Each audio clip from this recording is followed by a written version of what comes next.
बेंच सामने अब कैमरामैन के सामने रहो तुम लोग, दर्शक जितने भी हैं कैमरामैन के सामने रहो।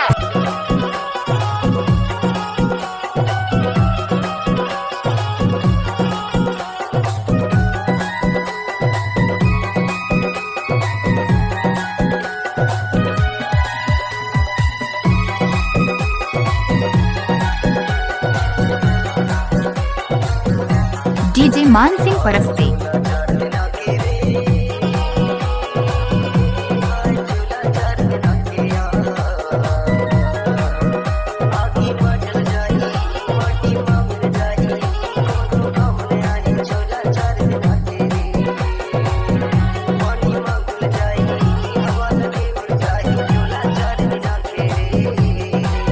डीजे मान सिंह परस्ते।